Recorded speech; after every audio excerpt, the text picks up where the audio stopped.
Injustice is an alternate universe in which Superman was forced to kill his own wife and unborn child and then turned into a tyrannical, maniacal ruler of the planet, and Batman had to stomp him. Injustice 2 is the storyline that takes place after that. The Injustice 2 comic book is the storyline that takes place between those two. Superman is still in prison, and they've now been dealing with the fallout of the events of Injustice 1. There, you're caught up. Batman and his rebellion have been fighting against Ra's al Ghul, and recently they have managed to stop Amazo, his giant robot. It's time for you to see the aftermath of that, and we all get to know Batman's daughter, Anastasia.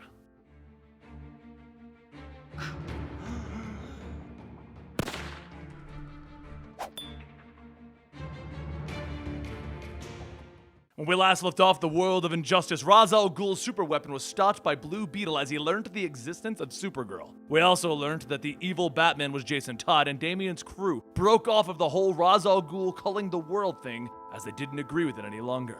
But back on Earth, the real Batman stood on the battlefield with his team while Wonder Woman stood there.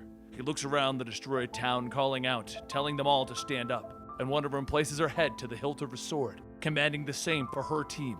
Those two teams were enemies moments ago, but now they are being the superheroes that they need to be, checking on everyone that was injured against the Amazo robot. Wildcat runs over to get Superboy up, and he asks where Cassie is, and that's the first Diana has heard that Wonder Girl has survived. She turns panicking, realizing that Cassie is in fact alive, and she runs over to the rubble looking for her. She grabs the piece of rubble on Cassie, lifting it up, and she reassures her that she'll be okay.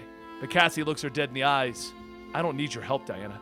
Diana ignores that, asking her what she's doing here, and Cassie tells her, "Superman imprisoned us in the Phantom Zone." Diana's shocked, eyes wide as she realizes what this means. "I didn't know. I promise I didn't know." Over with Booster Gold, he gets up with his bruised ego as Harley asks him if he's alright. He rubs his head, telling her, "Don't worry, my head cushioned the fall." "Your costume's amazing! It's like you're compensating for so much and trying to make yourself feel better. You even gave yourself a big star in the middle. Good for you!" Batman walks over. "Booster, are you in contact with Blue Beetle? Where is he?" And over on the moon, Supergirl and Blue Beetle are standing over the crushed body of Amazo. Looking at the device that houses his brain, Supergirl gets memories of Brainiac himself attacking Krypton. But then she realizes that she's now run out of air as she used it all up to freeze Amazo. Blue Beetle makes a tent around her asking who she is, and she tells him she can't say. She crushes the brain of Amazo and then asks Blue Beetle not to tell anyone about her. Please. He agrees, and they have a secret from Batman. Meanwhile, in Gorilla City, Anastasia, Batman's daughter that he is unaware of, is still battling against Damian and Jason. Ultimately, Animal Man and Vixen manage to subdue the girl, and she calls out to the Suicide Squad, announcing that Damian has betrayed the family. They begin to make a break for it, with her shooting at them, and Animal Man is attacked by a man-bat as a tree sprouts out of the ground, slamming both Animal Man and Damian. The grip grows tighter around him, and knowing that this is going to be the end, he yells out for Vixen to get Damian out of here. But that's when it doesn't matter, because a bullet passes between his eyes, killing him off. Damian is then grabbed by another tree, and Jason calls out to Vixen that they have to return, but she tells him Damian is lost. There's nothing that they can do. Back in Gorilla City, Roz demands to know what happened and why Anastasia killed Ivo. She explains that Ivo was sabotaging them, but Roz tells her it's not her call to make. There's nothing that he can do to save her now. That's when she feels the big gorilla hand on her shoulder, and handcuffs are slapped on as she calls for her grandfather and is hauled away. Solivar informs Roz that his family will be publicly executed, but as she is being brought to the cell with Damian, an unexpected blade is shoved through both of the gorillas, and there stands Talia. Talia tells them that she has failed them both, failed in protecting them, and failed them when she let Anastasia be taken by Roz when she died. She walks over to the elevators and tells them to leave, go wherever they want to, and Anastasia asks where should they go. Talia doesn't offer any advice on that part. Back on the battlefield, though, Batman tells Green Arrow to start moving the civilians out in case the android comes back, and Arrow tells him that it's already done. It doesn't take long for the world's greatest detective to realize that the Flash was here and used his powers, and he's not happy about that. Up above, Blue Beetle returns telling everyone, hey, it's over, the android's been handled. And of course, everyone wants to know how, so Beetle tells them, he seemingly malfunctioned on the moon. Just boom. Well, not boom, there's no sound in space, but you get that. Wonder Woman turns to Black Adam, telling him that they're leaving, and Batman grits his teeth. Tell me what happened here today. Diana grabs her hilt, and it's Connor who comes over to tell them to stop. Too much has already happened here. And that brings us to Wayne Manor, where Selina is playing with Ace, Alfred's new dog. Alfred comes in and puts a leash on the dog, and Selena begins to hear some beeping of the smoke alarm in the kitchen. Alfred is stunned and confused. He looks around, unsure as to what's happening, and Selena tells him that it's okay. He shouldn't try cooking yet. He was just revived from the Lazarus pit. She'll take care of it. She walks over to the kitchen, and it's there that she finds the culprit, a burning kettle of tea. She calls out to Alfred, but the response isn't from him. Instead, it's a no and then a gunshot in Selena's stomach. Hearing this, Alfred walks over with the barking dog, and he walks into the kitchen, and it's there that he sees Anastasia with 2 pistols pointed at his head. While this is going on back at Wayne Enterprises, there's a meeting happening. Bruce tells his team that Roz is right. They need to save the world from itself. But before they can go any deeper into it, he gets a call from Brother Eye, the security system that he has placed around the world and in his own home. Brother Eye informs him that half of the building's cameras are now offline. He turns to the group, telling him that he has to go. There's an issue with his security system back at his house. Booster chimes in. Have you tried turning it off and on again? Bruce snaps at him. My system is a little more complicated than that, Michael. But then he turns away from him. Have you tried turning it off and on again?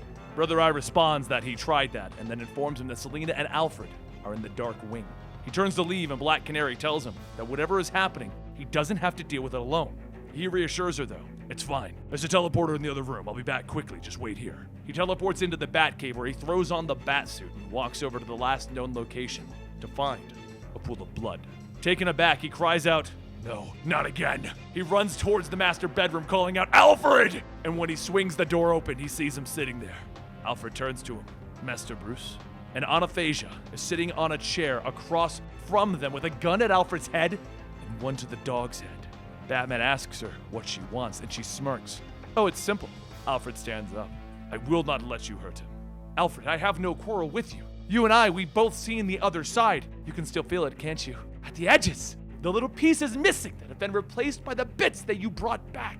Alfred doesn't answer, stepping between Bruce and his daughter, and the dog barks. Bruce tries to tell Alfred to move. Anastasia snaps at the dog, telling it to be quiet. Bruce reaches over to pull Alfred out of the way, but Anastasia doesn't see that now. She just hears the dog bark, bark, bark. She cries out, "Shut up!" And that's when a gunshot can be heard throughout the Wayne Manor.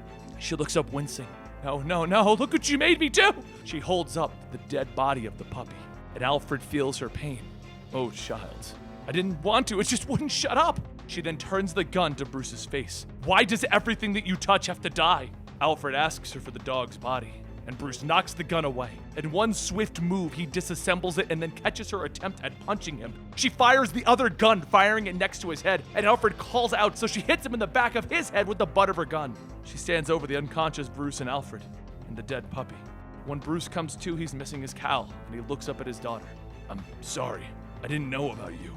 "I don't believe you. I don't believe you're sorry, and I don't believe you didn't know. The world's greatest detective didn't know that he had a daughter? I don't buy it. I just think you don't care." "Where's Selena?" "Either dead or bleeding to death." But that's not entirely true, as Selena has managed to crawl out of the kitchen and is making her way to find a first aid kit. When she gets to the Batcave, Brother Eye informs her that it is being kept inside of the giant dinosaur. And she says, of course, that's where you would keep your first aid kit. Brother Eye then informs her of the intruder and shows her the situation in the master bedroom, so she puts out a call. But back in the bedroom, "I was born and you weren't there. I died and you weren't there. The man who was, he raised me and you stopped him, and now he has turned his back on me. You took his dream and our future along with it, condemning this planet to a slow, painful death."